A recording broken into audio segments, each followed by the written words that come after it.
PSC aspirants പുതിയൊരു വീഡിയോയിലേക്ക് എല്ലാവർക്കും സ്വാഗതം. അപ്പോൾ ഇന്നത്തെ വീഡിയോയിൽ പ്രധാനമായിട്ടും പറയാൻ പോകുന്ന 60 ദിവസത്തെ ടൈം ടേബിൾ ബേസ് ചെയ്തിട്ട് ഞാനൊരു സ്റ്റഡി പ്ലാൻ തയ്യാറാക്കിയിട്ടുണ്ടായിരുന്നു. സിലബസ് പ്രകാരം ഡെയിലി ടൈം ടേബിൾ സെറ്റ് ചെയ്തിട്ടാണ് ഞാനിപ്പോൾ പഠിച്ചു പോകുന്നത്. ഇന്ന് അതിൻ്റെ ഡേ 2 ആണ്. അപ്പം ഞാൻ ഫസ്റ്റ് ടൈം ടേബിൾ സെറ്റ് ചെയ്യുക എന്നുള്ള ഒരു വലിയ പ്രോസസ്സാണ് ആദ്യം ചെയ്യുന്നത്. കാരണം എന്തെന്ന് വെച്ചാൽ 60 ദിവസത്തെ ടൈം ടേബിൾ ബേസ് ചെയ്തിട്ട് ഞാൻ ഏപ്രിൽ 25 വാക്കിന് സിലബസ് കംപ്ലീറ്റ് ചെയ്യുക എന്ന ലക്ഷ്യത്തോടെയാണ് ഞാൻ പഠിച്ചു തുടങ്ങിയിരിക്കുന്നത്. അപ്പം അത് ചെയ്തിട്ട് വേണം എനിക്ക് റിവിഷൻ ചെയ്യാനും കൂടിയായിട്ട്. അപ്പോൾ ഇതിൽ ഞാൻ മെയിനായിട്ട് ശ്രദ്ധിക്കുന്ന കുറച്ച് കാര്യങ്ങളുണ്ട്. ഇന്നത്തെ വീഡിയോയിൽ ഞാൻ അതിനെക്കുറിച്ചാണ് പറയാൻ പോകുന്നത്. നിങ്ങൾക്ക് ഈ വീഡിയോ യൂസ്ഫുൾ ആകുന്നു എന്നുണ്ടെങ്കിൽ ലൈക്ക് ചെയ്യുക, ഷെയർ ചെയ്യുക, സബ്സ്ക്രൈബ് ചെയ്യുക. ഫസ്റ്റ് എന്ന് പറയുന്നത് മലയാളം, ഇംഗ്ലീഷ്, മാത്സ്. ഇപ്പോൾ ഏതൊരു ഡിഗ്രി പ്രിലിംസ് അല്ലെങ്കിൽ ഡിഗ്രി എക്സാംസാണ് ഫോക്കസ് ചെയ്യുന്നവരുണ്ടെങ്കിലും ശ്രദ്ധിക്കേണ്ട കാര്യമെന്ന് പറയുന്നത് ഇംഗ്ലീഷ്, മാത്സ്, മലയാളത്തിന് ഇമ്പോർട്ടൻസ് കൊടുത്ത് പഠിക്കുക എന്നുള്ളതാണ്. എന്നെ സംബന്ധിച്ച് ഇംഗ്ലീഷ്, മാത്സ്, മലയാളം എന്ന് പറയുന്നത് നല്ല ടഫായിട്ടുള്ളൊരു പോർഷനാണ്. എത്ര പഠിച്ചാലും നെഗറ്റീവ് മാർക്ക് അടിക്കുന്ന മാത്സിൻ്റെ പിന്നും കുഴപ്പമില്ല, മലയാളവും ഇംഗ്ലീഷും ഒരുപാട് നെഗറ്റീവ് മാർക്ക് അടിക്കും. അപ്പം ഞാൻ ഈ തവണത്തെ ടൈം ടേബിൾ സെറ്റ് ചെയ്തപ്പം അത് 3 ഇമ്പോർട്ടൻസ് കൊടുത്ത് ഞാൻ പഠിക്കുകയാണ് ചെയ്യുന്നത്.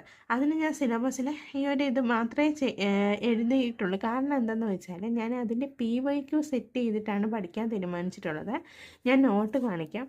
PYQ ഒക്കെ എഴുതി മാക്സിമം ഇമ്പോർട്ടൻ്റ് ആയിട്ട് വരുന്ന ഇത് വെച്ചിട്ടാണ് ഞാൻ പഠിക്കാൻ തീരുമാനിച്ചിട്ടുള്ളത് ഇംഗ്ലീഷ്. അതുകൊണ്ടാണ് ടോപ്പിക്ക് സെലക്ട് ചെയ്യുന്നതിനെക്കാട്ടിയും എനിക്ക് PYQ വെച്ച് ഇംഗ്ലീഷ് മലയാളവും പഠിച്ചു തുടങ്ങിയപ്പം ഭയങ്കര ഒരു യൂസ്ഫുള്ളായിട്ട് തോന്നിയിട്ടുണ്ട്. അപ്പം ഞാൻ ഓരോ ക്വസ്റ്റ്യനും എഴുതും. അപ്പോൾ ഓരോ സെറ്റ് ഓഫ് ക്വസ്റ്റ്യൻ കഴിയുമ്പോഴത്തേക്കും റിപ്പീറ്റായിട്ട് വരുന്ന അതേ റൂളിലുള്ള ക്വസ്റ്റ്യൻസ് വരുമ്പോഴത്തേക്കും നമുക്ക് തന്നെ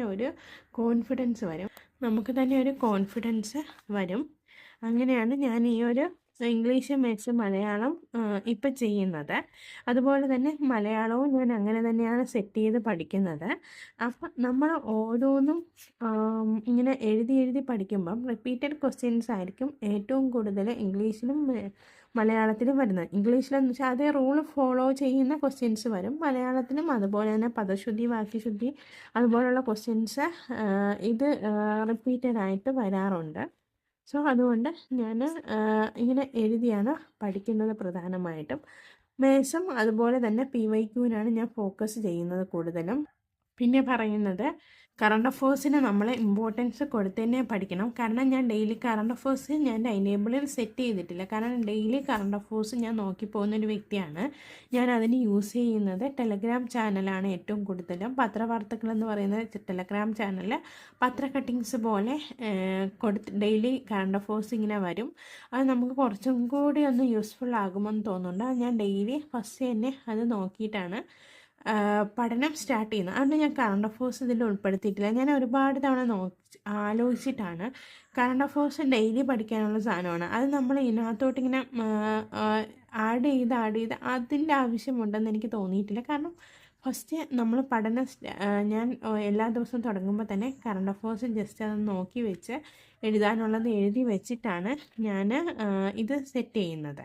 ഓക്കെ, അപ്പം എൻ്റെ നോട്ട്സൊക്കെ ഉള്ള പോർഷൻസ് ആണെന്നുണ്ടെങ്കിൽ ഞാൻ ജസ്റ്റ് വായിച്ച് വിടും. നോട്ട്സ് ഇല്ലാത്ത പോർഷൻസൊക്കെ ആണെന്നുണ്ടെങ്കിൽ ഞാൻ തലേ ദിവസം ഇരുന്ന് നോട്ട് സെറ്റാക്കി വെച്ചിട്ടാണ് പിറ്റേന്ന് പഠിക്കുന്നത്. കാരണം പഠനത്തിനിടയിൽ ഒരിക്കലും നോട്ടും പഠനവുമായിട്ട് ഞാൻ കൂട്ടിക്കലർത്തില്ല.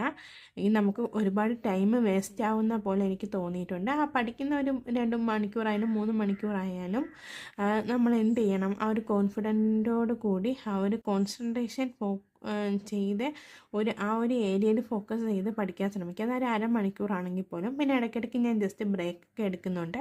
അങ്ങനെ എടുത്ത് തന്നെയാണ് എൻ്റെ പഠനം മുന്നോട്ട് കൊണ്ടുപോകുന്നത്. സോ അപ്പം എല്ലാവരും ഇപ്പോൾ May 1 യൂണിവേഴ്സിറ്റി അസിസ്റ്റൻറ്റിൻ്റെയൊക്കെ പ്രിലിംസ് വരുന്നത്. അപ്പോൾ എല്ലാവരും നന്നായിട്ട് പഠിക്കുക. അല്ലാതെ 10th ഫോക്കസ് ചെയ്ത് പഠിക്കുന്നവരാണെന്നുണ്ടെങ്കിൽ ഉറപ്പായിട്ടും പ്രിലിംസിന് വേണ്ടിയിട്ട് ഇംഗ്ലീഷ്, മാത്സ്, മലയാളവുമില്ല. മാത്സ് അത്യാവശ്യം സിമ്പിളായിട്ടുള്ള ക്വസ്റ്റ്യൻസൊക്കെ വരത്തുള്ളൂ. നിങ്ങൾ ആ ഏരിയ മാറ്റിയിട്ട് മറ്റ് ഏരിയകൾ അധികം ഫോക്കസ് ചെയ്ത് പഠിക്കുക. അപ്പോൾ ഇന്ന് ഇത്രയേ ഉള്ളൂ. Thank you so much.